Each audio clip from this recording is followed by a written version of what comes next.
नमस्कार मित्रांनो, ठरलं तर ह्या मालिकेचा आजचा रिव्ह्यू खूपच उशिरा आलेला आहे आणि त्यामुळे आजच्या ह्या भागामध्ये अगदी मनपूर्वक मी तुमचं स्वागत करते। आजच्या या भागामध्ये अर्जुनने आता अस्मिताचं बाळ हे बेडवर ठेवलेलं आहे आणि तो उशी आणायला जरा बाजूला गेलेला आहे। तेवढ्यात सायली बाळासाठी दुधाची बॉटल घेऊन येते आणि दरवाजात उभी असते तोच तिला समोर बघून धक्का बसतो, कारण बाळ खूप कडेला आलेला आहे आणि बाळाने एक झेप घेऊन तो अगदी बेडच्या खाली पडणार तोच सायली जोरात येते आणि अर्जुनला म्हणते की लक्ष कुठे आहे तुमचं, आणि घाईने ती बाळाला उचलते। अर्जुन आता उशी घेत असतो आणि ती बाळाला शांत करते, हो हो हो, आणि अर्जुन ओरडते तो जर पडला असता तर। त्यावेळेस आता अर्जुन सुद्धा मित्रांनो खूप घाबरलेला आहे बरं का, आणि तो म्हणतो की तत मम, आणि परत शांत आवाजात म्हणतो की मी उशी ठेवायला तेथे उशी घेत होतो। त्यावरती सायली म्हणते की बाळाला कोणी असं बेडच्या कडेला कोणी ठेवतं का? मी तुम्हाला दोन्ही बाजूने उशा लावायला सांगितल्या होत्या, मग इतकी साधी गोष्ट सुद्धा तुम्हाला का कळली नसेल? अर्जुन विचारतो की बाळाला काही झाले तर नाही ना, तो ठीक तर आहे ना? त्यावरती सायली म्हणते की अहो आता काही झालेले नाही, पण यापुढे काळजी घ्या, बाळाला असं कडेला झोपू नका। त्यावरती अर्जुन म्हणतो की मी तुला अगोदर सांगितलं होतं मला ही जबाबदारी नाही झेपणार, तरी सुद्धा तू बाळाची जबाबदारी माझ्यावर सोडून गेली, बघ मी तुला सांगितलं होतं मला नाही झेपणार। त्यावरती सायली म्हणते की अहो प्रत्येकाला येतच नसतं, पण त्या गोष्टीची सवय करून घ्यावी लागते, तेव्हा कुठे जमत असतं। त्यावरती अर्जुन आता खूपच घाबरलेला आहे आणि तो स्पष्ट म्हणतो की सायली हे बघ, मला अशी सवय वगैरे लावून घ्यायची नाही, आणि आता जर बाळाला काही झालं असतं तर अस्मिताला काय उत्तर दिलं असतं बरं मी? माझ्यामुळे असं म्हणणार तोच। सायली म्हणते की हे बघा इकडे या, शांत बसा इथे। अर्जुन बेडवर बसतो,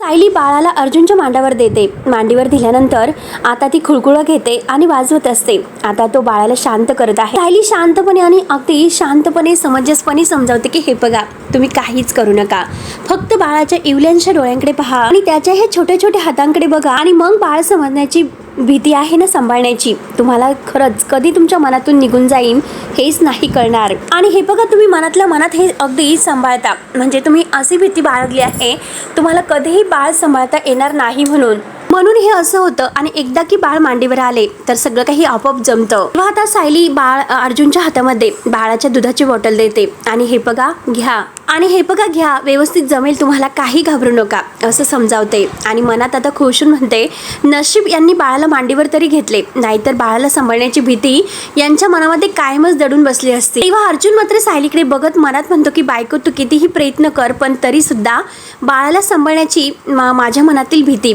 कधीही कमी नाही होणार, कारण मी असं कोणत्याही आता ह्या जबाबदारीसाठी तयार नाही। आणि तेवढ्यात कल्पना सायलीला आवाज देते। सायली म्हणते की आले ना आई, तर लगेच अर्जुन म्हणतो की याला सुद्धा घेऊन जा। त्यावरती सायली म्हणते की हो घेऊन जाते, आणि ती बाळाला आपल्या कडेवर घेते। सोनं माझं बाळ पिलू, आणि दुधाची बॉटल घेऊन ती आता जायला निघते आणि अर्जुनला विचारते की तुम्ही ठीक तर आहात ना? अर्जुन आता पूर्णपणे घाबरून गेलेला असतो आणि तो म्हणतो की हो आता मी ठीक आहे। तर सायली आलेच मी बोलून बाळाला घेऊन जाते आणि चला आजीने बोलावलं, चल बाळा चल, छान असे बाळाशी गोड गप्पा करत आहे। परंतु इकडे अर्जुन तर अजूनपर्यंत त्याचा चेहरा गंभीरच आहे, तो परत बाळाला सांभाळणार नाही अशी भीती त्याच्या मनातच आहे आणि नाही करतोय। त्यानंतर आता सायली ताईंनी जो काही आंबा घालून शिरा केलेला आहे तो विमल मात्र कल्पनाला म्हणते की वहिनी बरं झालं तुम्ही आलात, आणि हा सायली ताईंनी बनवलेला शिरा आहे तो जरा मात्र चाखून बघा। तेव्हा आता कल्पना शिऱ्याचा एक घास खाते आणि खूपच मस्त झालेला आहे असं म्हणते। तेव्हा आता तेवढ्यात प्रताप तेथे येतो। प्रताप विचारतो की काय ग काय बनवलं विमल,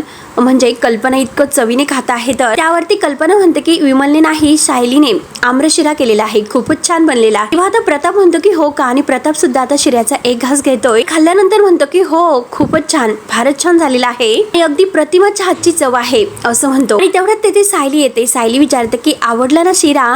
कल्पना म्हणते की अगं तू जर एखादा पदार्थ केला आणि तो आम्हाला नाही आवडला असं कधी झालेलं आहे का बाळा? त्यावरती सायली म्हणते की आई खरं तर मी या पद्धतीने आंब्याचा शिरा करवत नाही, परंतु मला प्रतिमातेने बनवायचं शिकवलेलं आहे। तेव्हा प्रताप म्हणतो की हो आमच्या लक्षात आलं, तोंडात जेव्हा घास ठेवला ना तेव्हाच चव कळाली। तेव्हा आता सायली विमलताईंना बशीमध्ये जरा थोडासा शिरा काढायला सांगते आणि म्हणते की खरं तर हा शिरा आज पूर्णाजींसाठी बनवलेला होता। अश्विन भाऊजी म्हणाले की पूर्णाजीची शुगर जरा नॉर्मल आहे म्हणून त्यांच्यासाठी खास केलेला आहे। तेव्हा कल्पना म्हणते की हो ग, आणि पूर्णाई तुला आत्ताच आवाज देत होत्या, नाश्ता घेऊन ये असं म्हणत होत्या। त्यावरती सायली म्हणते की विमलताई पटकन आता बशीमध्ये शिरा घ्या आणि त्यावर आंब्याच्या फोडी सुद्धा घाला, मी त्यांना घेऊन जाते। त्यावरती आता प्रताप विचारतो की सायली तू आंब्याचा शिरा बनवलेला आहे आणि त्यावरती आंब्याच्या फोडी ठेवून तू पूर्णाईला देणार आहे का? सायली म्हणते की हो, कारण त्यांना तसं आवडतं ना.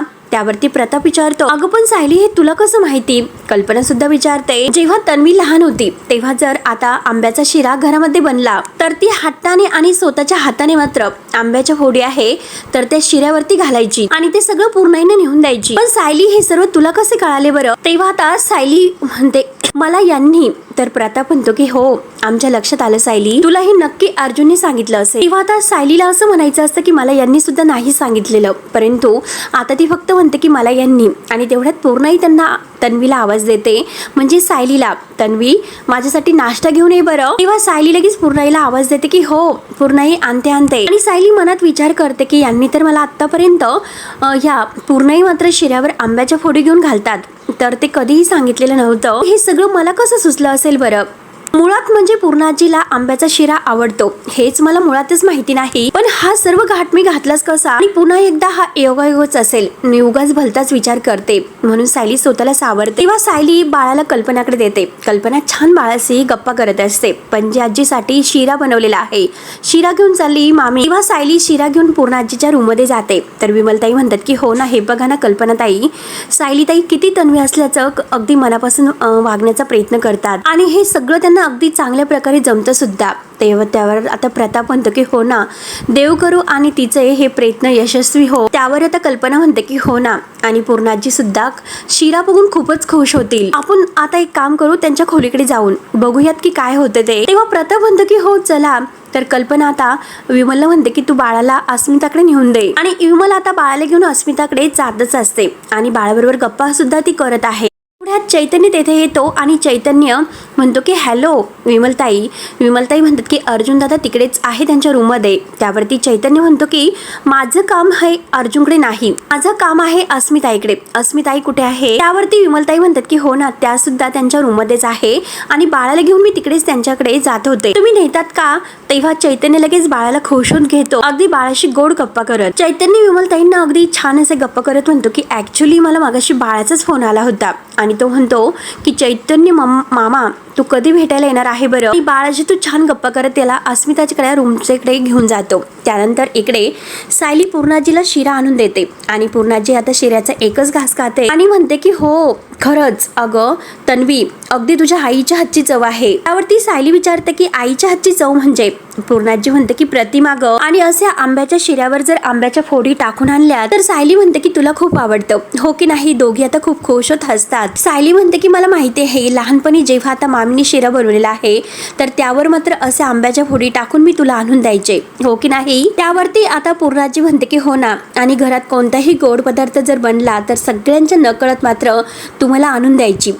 आणि ते आपलं टॉप सिक्रेट होतं. दोघी छान असे गप्पा करत एकमेकींशी हसत आहे. तेव्हा आता सायली मनात म्हणते की पूर्णाजी मला माहिती नाही, मी तुमच्या समोर तन्वी असल्याचं नाटक करत आहे, त्यामुळे तुम्हाला बरं वाटेल की नाही, पण हे बघा मी जे काही करते ना ते सगळं काही मनापासून करते. आता कल्पना प्रताप हे दाराशी येतात, त्या दोघींचं बोलणं ऐकत असतात. पूर्णाजी विचारते की तू मात्र माझ्या मनासारखा शिरा बनवलेला आहे, मग तुला काय गिफ्ट हवं आहे बरं? त्यावर सायली म्हणते की अगं पूर्णाजी, तुला अजून काय काय खायचं आहे ना ते फक्त तुम्हाला सांगत राहा, मी तुला ते करून देईल, फक्त इतकंच गिफ्ट हवं आहे. आता पूर्णाजी म्हणते की अगं असं नाही, काहीतरी नक्की तू मागायलाच पाहिजे. आणि हे बघ अगं माझं जे काही आहे ना ते सगळं नातवंडासाठी आहे, असं फक्त निमित्त आहे बास, बाकी काही नाही. आणि बाग बघू सायली तुला काय हवं आहे? तेव्हा प्रताप आणि कल्पना अगदी खोशून मन लावून ऐकतात. दोघांनाही हसू येत असतं दोघींच्या त्या गप्पा ऐकून. तर सायली आता पूर्णाजीला म्हणते की पूर्णाजी अगं मला तुझी साडी हवी आहे, देशील का तुम्हाला साडी? तेव्हा आता पूर्णाजी डोक्याला हात लावते आणि म्हणते की साडी मागण्यासाठी तू आता लहान आहेस का? आजी मी बघ ना किती छान चित्र काढलं, मग मला तुझी साडी दे ना नेसायला, असं म्हणायला तू लहान तन्वी आहेस. दोघी आता छान गप्पा करत आहे. आणि आता पूर्णाई म्हणते की अगं असे काठा पदराच्या साड्या कुठे तुम्ही नेसतात का ग? आणि वापरलेली साडी कशाला ग? मी तुला नवीन साडी आणून देते. सायली म्हणते की नाही पूर्णाजी मला नवीन साडी नकोय, मला तुझी वापरती साडी हवी आहे. पूर्णाजी म्हणते की लहानपणी माझी साडी नेसून तू घरभर फिरायची, मग तसं आत्ता करणार आहे का? तेव्हा सायली म्हणते की तुझी साडी नेसून मिरवेल मी पूर्णाजी, तुझ्या साडीतून मिळणारा मायेचा ओलावा मी पुन्हा एकदा अनुभवेल, तुझ्या पदरात असणारी ऊब अनुभवेल, आणि ही साडी नेसल्यानंतर तुझा आशीर्वाद मला माझ्या बरोबर असल्यासारखा वाटेल. आणि हे सगळं काही ती लहानपणीचं बोलून जाते. कल्पना आणि प्रताप तर ऐकतच असतात आणि त्यांना तर आश्चर्यच वाटतं ही सगळं काही अगदी भूतकाळातील गोष्टी तन्वीसारख्या कशा बोलत आहे, एकदम असं परफेक्ट. त्यावरती आता पूर्णाजी म्हणते, वेडी ग वेडी माझी सायली, आणि हे बघ तुला जी साडी हवी असेल ना ती घे, ते पण अगदी हक्काने घे. आणि कुठली साडी तुला हवी आहे बरं? तेव्हा आता सायली थोडीशी गंभीर होते आणि म्हणते की साडी. तर पूर्णाजी म्हणते की अगं तू असं का बघतेस, मी वापरलेली साडी तुला हवी आहे असं तूच म्हणाली ना आता, आणि जा कपाटातून घे. सायलीला हेच कळत नसतं. सायली आता विचारात पडते की माझ्या नकळत मात्र मी काय बोलून गेले असेल, आणि काहीच मी ठरवत नाही, काही माझ्या मनात सुद्धा नाही, तरी सुद्धा मी तन्वीसारखं का वागत असेल, तन्वीसारखं का घडत असेल माझ्याबरोबर. तेव्हा सायली आता पूर्णाजीचं कपाट उघडते, त्यातून तिची आवडती साडी घेते. ती साडी एक तिला फारच आवडते. ती मात्र आता आपल्या उराशी धरते आणि ती साडी खुश होत आता बाहेर काढते आणि कपाट बंद करते. प्रताप आणि कल्पना तर बघतच असतात. सायली आता पुन्हा पूर्णाजी जवळ येऊन बसते, विचारते की पूर्णाजी मी ही साडी घेऊ का? तेव्हा पूर्णाजी म्हणते की अगं घे की, आणि बघ अगं या साडीमुळे तुला फक्त माझाच नाही तर तुझ्या आजोबांचा सुद्धा आशीर्वाद मिळेल, कारण ही साडी मात्र त्यांनी एकदा मला दिवाळीला भेट म्हणून दिलेली होती, आणि त्यावेळेस ते मला म्हणाले होते की ही साडी झाल्या म्हणजे साडी जेव्हा आपल्याला नात होईल ना तर ती झाल्यावर तू तिला दे. सायली म्हणते की खरंच? पूर्णाजी म्हणते की हो खरंच, आणि त्यावेळेस मात्र मी खूप हसले होते, आणि खरंच फार दूरचं बोलतात तुम्ही असं मी त्यांना म्हणाले होते, कारण जेव्हा आपल्याला नात होईल तेव्हा फॅशन बदललेली असेल, आवडी निवडी सुद्धा बदललेल्या असतील, आणि त्यावेळेस ते ठामपणे असे म्हणाले होते की आपली नात इतकी गुणी असेल स्वतःहून ही साडी मागेल आणि याची किंमत आपल्या नातीला कळेल. आणि बघ त्यांचं म्हणणं आज खरं ठरलं. सायलीला खूपच आनंद होतोय. प्रताप आणि कल्पना सुद्धा अगदी खुश होत हे सर्व ऐकत आहेत आणि बघत आहेत. पूर्णाजी म्हणते की ही साडी तू नेस, तुला खरंच ही साडी खूप सुंदर दिसेल. तेव्हा सायली म्हणते की पूर्णाजी अगं मला माहिती नाही की मी तुझ्या इतकी सुंदर आहे की नाही, परंतु तुझी ही साडी मला नक्की सुंदर बनवेल. तेव्हा आता हे सर्व ऐकून प्रताप म्हणतो की बघ ना कल्पना, आपल्याला माहिती आहे की सायली हे सर्व नाटक करत आहे, कधीतरी तिच्याकडे बघून असं वाटतं की खरंच लहानपणीची ही गोड तन्वी परत आलेली आहे. तर तेव्हा कल्पना म्हणते की हो ना, आणि पूर्णा इकडे बघा सायली तन्वी आहे म्हणून त्या किती आनंदात आहे. तर पूर्णाची मात्र आता आपल्या सायलीची दृष्ट काढते. सायली खूपच खुश होते. कल्पना म्हणते की आता सायलीने मात्र तन्वीच्या ज्या काही लहानपणीच्या छोट्या छोट्या गोष्टी आहे त्या नक्की अर्जुनकडे समजून घेतल्या असतील.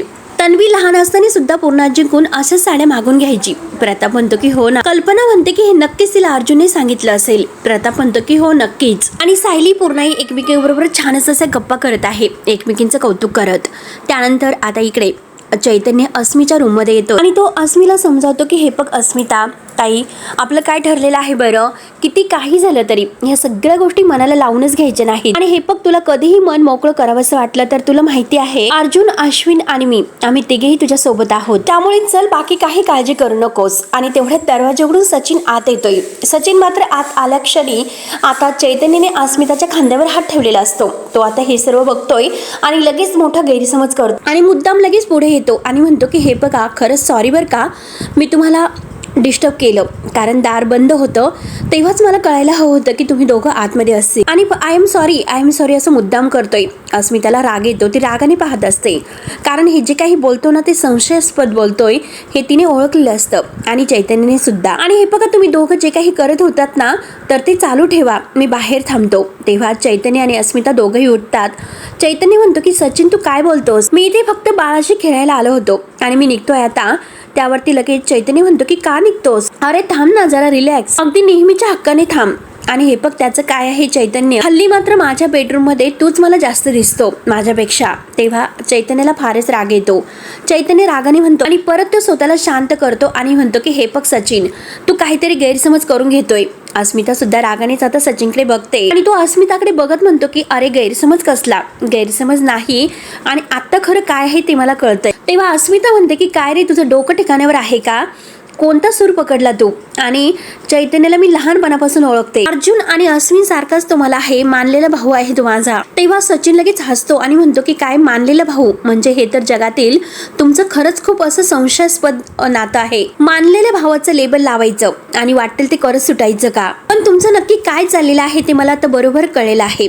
सचिन आता मुद्दाम त्या दोघांवर संशय घेत असतो, आरोप करत आहे. चैतन्याला फारच राग येतो आणि अस्मिताला सुद्धा, परंतु हा सचिन आरोपावर आरोपच करत जात आहे, मी मूर्ख नाही असे बोलून तो आता बाहेर निघून जातो. तेव्हा आता अस्मिता चैतन्याला सॉरी बोलते. चैतन्य म्हणतो की तू का सॉरी म्हणते अस्मिता ताई. अस्मिता रागानेच म्हणते की बरोबर आहे, सचिनचे घाणेरडे विचार आहे ना ते इथल्या इथेच ठेचायला हवेत. बाद झाला. आता अस्मिताला फारच राग येतो. ती चैतन्याचा हात धरते आणि चल असं म्हणते. चैतन्य म्हणतो की अस्मिता ताई, आणि आता मात्र ती सचिनच्या मागे ओरडत येते की सचिन थांब. सगळेजण हॉलमध्ये आहेत, प्रताप, कल्पना, विमल.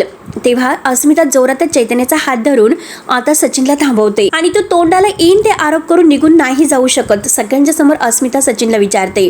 सचिन सुद्धा आता खूपच ओरडतो, का जाऊ शकत नाही. अर्जुन, सायली हे सगळेजण खाली येतात आता यांच्या आवाजाने. सचिन पुढे म्हणतो वाटेल तसे आरोप करण्याचा ठेका आहे तो फक्त तुम्ही सगळ्यांनीच घेतलेला आहे का. अस्मिता पुढे त्याच्या समोर येते आणि म्हणते की तुझ्यावर कोणीही खोटे आरोप करत नाही. तू जे काही केलेलं आहेस, जे घाणेरडं तू वागलेला आहेस ना, तेच सगळेजण तुला ऐकवतात. आणि कसं आहे की कावीळ झालेल्या माणसाला सगळं काही जग पिवळं दिसतं, अगदी तसंच तुझं झालेलं आहे. त्यामुळे जगातील प्रत्येक माणूस हा तुला घाणेरडा दिसतो. तेव्हा आता प्रताप म्हणतो की एक मिनिट तुम्ही शांत व्हा, नेमकं काय झालेलं आहे. तेवढ्यात सचिन म्हणतो तुमच्या मुलीला विचारत आहे. सचिन लगेच म्हणतो की आवाज खाली. अर्जुनला फारच राग येतो. अर्जुन आता खूपच ओरडतो. तेव्हा आता सचिन म्हणतो की आवाज सगळ्यांनी खाली करायचा. तुमच्या नावाखाली मात्र तुझी बहीण आणि तुझा मित्र काय गुलछडी उडवतो ते बघायचं. तुझा मित्र काय दिवे लावतो ते डोळे उघडून बघ. तेव्हा आता सगळ्यांना मात्र खूपच राग येतो. अस्मिताला फारच राग येतो. अस्मिता म्हणते की हे बघ सचिन, तोंड बंद ठेव. त्यावरती सचिन म्हणतो की मी साक्षीला काय भेटलो तर तुम्ही सगळ्यांनी मला नको नको ते ऐकवलं, आणि त्यात म्हणजे तुझ्या ह्या अफेअरला तू बहीण भावाचं नाव देतेस का. अगं तू तुझ्यापेक्षा वयाने लहान आहे याचा तरी विचार कर. त्यावरती आता अस्मिताला फारच राग येतो, कारण सचिन जे काही बोललेलं आहे ते चुकीचं बोलतोय आणि तो सगळं मुद्दाम बोलत आहे. तेव्हा अस्मिताला इतका राग येतो की सनकनी ती सचिनच्या कानामागे ठेवून देते. आता सचिनला सुद्धा फार राग येतोय. सचिन म्हणतो की माझ्यावर हात उघडलास, मी तुझा नवरा आहे, तू विसरलीस का. आणि तेवढ्यात सायली म्हणते की हे तुम्ही कधी लक्षात ठेवलं म्हणून अस्मिता ताईंनी ठेवायचं. तेव्हा अस्मिता म्हणते की हो ना, म्हणूनच मात्र नवऱ्याचा अधिकार हा दाखवतोय आणि असले घाणेरडे संशय माझ्यावर घेतोय. तेव्हा चैतन्य सुद्धा आता भडकतो. चैतन्य म्हणतो की सचिन प्लीज, वाटेल तसे आरोप मी ऐकून घेणार नाही. अरे अस्मिता ही माझ्या बहिणीसारखी आहे आणि बहीण भावाचं नातं तुला कळतं का. तेव्हा सचिन म्हणतो की अरे ताई म्हणण्याने तर काय होतं, तुझ्या मनात तर वेगळेच विचार सुरू आहेत. त्यावरती अस्मिता म्हणते की आमच्या नाही, तुझ्या मनातील विचार वेगळे आहेत. आमच्यावर आरोप करून मात्र तू तुझ्या साक्षीबरोबर असणारं प्रकरण झाकण्याचा प्रयत्न करतोय. तर हे अजून सुद्धा सुरू आहे, ते मला चांगलेच माहिती आहे. तरी सुद्धा मात्र तुला आमच्या घरामध्ये ठेवून घेतलं हे तुझ्यावर केलेले उपकार समज. तेव्हा आता सचिनला फारच राग येतो. सचिन लगेच आता अस्मिताला मारण्यासाठी हात वर उचलतो आणि तिच्या कानामागे देणार तोच लगेच अर्जुन पुढे येतो आणि अर्जुन आणि सायली सचिनला धरतात. अर्जुनला फारच राग येतो. अर्जुन म्हणतो हिम्मतच कशी झाली अस्मिताईवर हात उचलण्याची. तेव्हा सायली सुद्धा रागाने म्हणते की सचिन भाऊजी, ही तुम्हाला मिळालेली शेवटची संधी आहे. तुम्ही जर पुन्हा एकदा अस्मिताईवर जर हात उगारला तर याद राखा. सायली सुद्धा आता खूपच धमकावते. तेव्हा अर्जुन दात खात म्हणतो की हात तोडून तुझा दुसऱ्या हातामध्ये हात देईल, लक्षात ठेव. तेव्हा आता अर्जुन इतका भडकलेला आहे आणि सचिनला चांगलंच धमकावतो. तर कल्पना सुद्धा आता खूपच रागवलेली आहे आणि ती म्हणते की तू स्वतः पकडला गेलेला आहे म्हणून चैतन्य आणि अस्मिता यांच्या पवित्र नात्यावर तू संशय घेत आहे. तू आणखीन असे किती पातळी सोडून वागशील रे. अर्जुन सुद्धा दात खान म्हणतो की अरे तुला बहीण भावाचं नातं काय कळणार, तुला तर कुठलंच नातं नाही समजणार. सायली म्हणते की अस्मिता ताई तुमच्या बाळाची आई आहे याची तरी तुम्ही जाण राखा. तरी सुद्धा ह्या सचिनला काही फरक पडत नसतो. तो लगेच आता जोरजोराने म्हणतो की वा आणि टाळ्या वाजवतो. म्हणजे तुमच्या सगळ्यांचा मात्र अस्मिता आणि चैतन्य यांच्या लफड्याला सपोर्ट आहे. तर तेव्हा आता सगळ्यांना आणखीनच राग येतो, कारण हा सचिन आरोपाहून आरोप करतच आहे. ती त्याच्याकडून गिफ्ट्स घेते, तासन तास गप्पा करते आणि नवऱ्याकडे मात्र दुर्लक्ष करते. हे सगळं तुम्हाला चालता येतं आणि मी जर एखाद्या दुसऱ्या मुलीकडे बघितलं तरी सुद्धा मी वाईट ठरतो. तर आणि वा म्हणून आता स्वतःचे दोष लपवण्याचा प्रयत्न करत आहे. तेव्हा आता अर्जुनला फारच राग येतो. अर्जुन त्याची गचंडी धरतो आणि म्हणतो की पुन्हा जर चैतन्याचं नाव घेतलंस तर याद राख, गाठ माझ्याशी आहे, लक्षात ठेव. लगेच अर्जुनला ढकलून देतो आणि म्हणतो की कुणाला धमकी देतोस रे, मी कुणालाही घाबरत नाही आणि तुला तर नाहीच नाही. माझा तुमच्याशी कोणताही संबंध नाहीच. अस्मिताशी माझा संबंध होता, पण कुणास ठाऊक ते बाळ तरी माझं आहे किंवा नाही. तेव्हा आता अर्जुनला आणि बाकी सगळ्यांना इतका राग येतो अर्जुन त्याच्यावर धावून जाणार असतो. परंतु अस्मिताला आता इतका राग येतो, ती सनकनी मात्र आता सचिनच्या कानामागे ठेवून देते आणि हे बोलताना तुला लाज कशी वाटली नाही रे असं विचारते. इतक्या दिवस मी उगाचच विचार करत होते की तुला माझ्या आयुष्यामध्ये राहून द्यायचं की नाही, पण तुझी तर लायकीच नाही माझ्या आयुष्यामध्ये राहण्याची. त्यामुळे आत्ताच्या आत्ता तू आमच्या घरातून निघून जा आणि लवकरच मात्र मी डिव्होर्स पेपर पाठवणार आहे आणि त्याच्यावर निमूटपणे सह्या करायच्या आणि यापुढे आता आपली भेट होईल ती कोर्टामध्ये होईल. थडकेबाज मात्र आता अस्मिताने तिचा निर्णय सांगितलेला आहे आणि सचिनचे होश मात्र उडवलेले आहे. आहे. त्यावरती अर्जुन म्हणतो की अगं अस्मिताताई, हेच तर मी तुला केव्हापासून सांगत होतो. अस्मिता म्हणते की अर्जुन, मला निर्णय घेण्यासाठी थोडासा उशीर झाला, आता मात्र माझा निर्णय नाही बदलणार. तेव्हा सायली म्हणते की हो ना अस्मिताताई, तुम्ही अगदी योग्य करत आहात. त्यावरती प्रताप सुद्धा खूप राग येतो. प्रताप म्हणतो की सचिन, तुला कळत नाही का? निघ चल इथून, आणि जर तुझे काही कपडे वगैरे राहिले असतील तर नंतर बॅग भरून पाठवून देतो. चल निघ इथून आणि परत इथे येऊ सुद्धा नकोस. त्यानंतर अर्जुन म्हणतो की हे बघ आता सचिन, एक गोष्ट लक्षात ठेव, नाही मी तुला अस्मिता आणि चैतन्याच्या पाया पडून माफी मागायला लावली तर नावाचा ॲडव्होकेट अर्जुन सुभेदार नाही मी. तेव्हा अस्मिता म्हणते की याला मात्र प्रियासारखं लाथा बुक्क्यांनी मारून अगदी लाथाडून बाहेर काढलं पाहिजे. त्यावरती कल्पना सुद्धा म्हणते की सचिन, तशी वेळ तुझ्यावर येऊन देऊ नकोस. जर तुझ्यामध्ये थोडीशी लाज शिल्लक असेल तर स्वतः निघून जाशील. चैतन्य आता रागाने सुद्धा त्याला बोलत आहे आणि सचिन म्हणतो की हो जातोय, मी सुद्धा येथे नाही थांबू शकत. मलाच मात्र तुमच्या घरामध्ये थांबण्याची हौसच नाही. आता सगळे तुम्ही माझ्याशी जे काही वागलात ना, त्याचा पश्चाताप करण्याची वेळ तुमच्यावर येईलच, असे मात्र तो धमकी देतोय. अस्मिता आता कोणी घाबरायला तयारच नसतात. सचिन आता पुढे म्हणतो, नाही मी तुमच्या सगळ्यांची आबरू वेशीवर टांगली, मी माझं नाव सचिन नाही लावणार. अर्जुन खूपच रागाने त्याला निघ असं म्हणतो. अस्मिता काही त्याला घाबरत नसते. तेव्हा आता अस्मिताला फारच टेन्शन येते. अर्जुन तिला धरतो आणि म्हणतो की हे बघ अस्मिता ताई, शांत हो, तू बस खाली. अस्मिताला रडू येत असतं, कारण स्वतःची चूक झाकण्यासाठी सचिनने आमच्यावर इतके घाणेरडे आरोप केलेले आहेत. शी लाज वाटते मला खरंच. त्यावरती आता सायली म्हणते की ते फक्त निमित्त शोधत होते, कारण तुम्हाला दोषी ठरून त्यांना इथून निघूनच जायचं होतं. तेव्हा आता चैतन्य म्हणतो की मी फक्त अस्मिता ताईला आधार देण्याचा प्रयत्न करत होतो आणि त्याचा मात्र असा अर्थ हा काढेल असं माझ्या मनात सुद्धा नव्हतं. तेव्हा आता अर्जुन म्हणतो की चैतन्य प्लीज शांत हो. प्रताप सुद्धा म्हणतो की चैतन्य हे पग जाऊन दे, दुर्लक्ष कर या सगळ्याकडे, अजिबात लक्ष देऊ नकोस. तुमचं नातं कसं आहे हे कळण्याची लायकी सुद्धा सचिनची नाही. अस्मिता म्हणते की अरे चैतन्य, आपण एकमेकांसाठी काय आहोत हे आपल्याला माहिती आहे. आपल्या नात्याला मात्र कोणतंही नाव देण्याची अजिबात गरज नाही, कारण ते बहीण भावाच्या नात्यापेक्षा सुद्धा पवित्र आहे. त्यावर सायली म्हणते की अहो हे बघा, तुम्ही लवकरात लवकर यांच्या घटस्फोटाचे कागद तयार करा. अर्जुनला म्हणते. अर्जुन म्हणतोय तयारच आहे, फक्त मी अस्मिताच्या होकाराची वाट बघत होतो आणि मी लगेच केस फाईल करतो. सायली म्हणते की ह्या सगळ्या गोष्टी आता लवकरात लवकर व्हायला हव्या आणि हा माणूस आपल्या सगळ्यांच्या आयुष्यामधून जितक्या लवकर जाईल तितकं बरे राहील. कल्पना म्हणते की हो ना सायली, एकदम बरोबर बोलत आहे. आणि तेवढ्यात पूर्णाई बाहेर येतात. पूर्णाई म्हणतात की सायली, आणि तुम्ही तन्वीला सायली का म्हणतात बरं असं विचारते, कारण कल्पनाचं बोलणं तिने ऐकलेलं असतं. तेव्हा आता सगळ्यांना आणखीनच धक्का बसतो. तुम्ही सगळेजण माझ्याशी असे खेळ का खेळतात बरं? आणि तुम्हाला मी किती वेळेस सांगायचं की ही तन्वी आहे आणि मला एकच गोष्ट 1000 वेळेस सांगायला आवडत नाही, तुम्हाला चांगलंच माहिती आहे. मी एकदा सांगितलं की ती माझी नात तन्वी आहे तर बास आता, आणि परत तिला कोणी सायली म्हटलं तर मी खपून घेणार नाही. तेव्हा आता सायली पूर्णाजीला शांत करते आणि म्हणते की पूर्णाजी, अगं मी तुझीच तन्वी आहे. मामी फक्त मला सायली म्हणून हाक मारत होती, हाक नव्हती मारत, ती फक्त सायली बद्दल बोलत होती. तेव्हा आता लगेच पूर्णाजी म्हणते की तू चल बरं माझ्या खोलीमध्ये आणि सायली बद्दल कोणी काहीच बोलायचं नाही आणि चल बरं लवकरात लवकर. म्हणून आता ती सायलीच्या हाताला धरते आणि तिला आतमध्ये घेऊन जाते. तेव्हा आता सगळ्यांच्या जीवाला आता सचिनचं एक तर टेन्शन असतंच आणि त्यात पूर्णाजीचं सुद्धा. अर्जुन म्हणतो की हे सगळं आता एकत्र हँडल करणं खरंच मला नाही जमत. तर ही पूर्णाजी नॉर्मल असतील तर त्या सचिनला मात्र आता शिकवणं हे सोपं गेलं असतं. आता म्हणतो की तरी सुद्धा सायलीचे आभार मानले पाहिजे, सायलीने सगळं काही छान हँडल केलेलं आहे. तर नाहीतर काय मोठा अनर्थ ओढवला असता काय माहिती. अस्मिता म्हणते की डॅड, अनर्थ तर ओढवलंच आहे. एकीकडे मात्र पूर्णाजीची ही अवस्था करणारी प्रिया आणि दुसरीकडे मात्र माझ्या आयुष्याचा सत्यानाश करणारा तो सचिन. मग ही अशी माणसं आपल्याच नशिबात काय येतात बरं? त्यावरती आता पूर्णाजी सायलीला घेऊन आत येते आणि म्हणते की हे पग बरोबर आहे, कारण कल्पना म्हणत होती ना सायलीचं बरोबर आहे, ते मी ऐकलेलं आहे. ती असं का म्हणत होती? नक्की तुला सायली समजत होती? त्यावरती सायली पूर्णाजीला म्हणते की नाही ग, ती मला सायली बद्दल समजावत होती. आणि काय ग पूर्णाजी, चुकून जर मला कोणी सायली म्हणाला तर एवढं काय बिघडतं त्यात? अगं सायली कशी सगळ्यांच्या अवतीभोवती फिरत असते, म्हणून बहुतेकदा मामा मामी तिला तन्वी हाक मारतात आणि मला सायली हाक मारतात. तुझा नाही का नावामध्ये गोंधळ उडतो, अगदी तसंच आहे हे, एवढं काय बिघडलं बरं त्यात? त्यावर पूर्णाजी म्हणते की अगं पण तरी सुद्धा मला तुझ्या बाबतीत असा गोंधळच व्हायला नकोय. अपघातानंतर मात्र इतकी वर्ष तू आमच्यापासून दूर राहिलीस, मी तुझी किती वाट बघितली, तू परत लवकरात लवकर आमच्यात यावी यासाठी मी उपास तापास केलेत आणि हे बघ आता तू आलीस त्यामुळे मला तुला परत नाही गमवायचं ग. त्यानंतर अस्मिता आपल्या रूम मध्ये येते. तिला बाळाबद्दल वाईट वाटतं, ती रडत असते. तेव्हा सगळेजण आता अस्मिताला समजवतात, अस्मिता ताई प्लीज तुम्ही मनाला इतकं वाईट वाटून घेऊ नका. तेव्हा अस्मिता रडतच म्हणते की पण ह्या सगळ्यामध्ये माझ्या बाळाचा काय दोष आहे? सचिनला जर त्या मुलीच्या मागे जायचं होतं तर त्याने माझ्या बाळाला जगातच काय येऊन दिलं बरं? तेव्हा आता चैतन्य स्वतःला दोषी मानतो. तो म्हणतो की ह्या सगळ्याला मी जबाबदार आहे.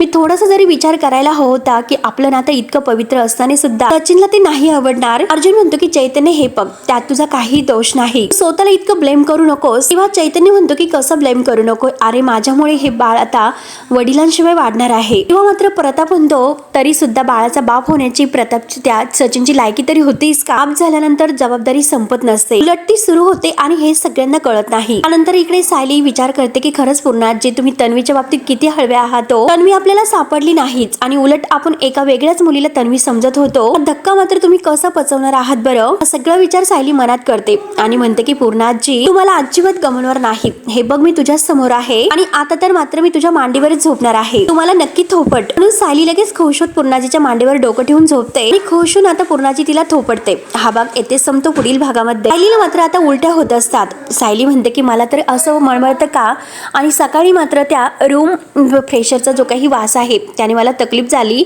आणि असं उलट्या का होतात. सायलीला लगेच आता उलट्या होत असतात. मात्र आता सायली ही बाथरूम मध्ये पळते आणि परत बाहेर येते आणि म्हणते की मला उलटी सारखं झालं, पण उलटी का झालं नसेल. आणि तेवढ्यात मात्र सायली ही आता ती फाईल वाचते गरोदरपणाची आईची.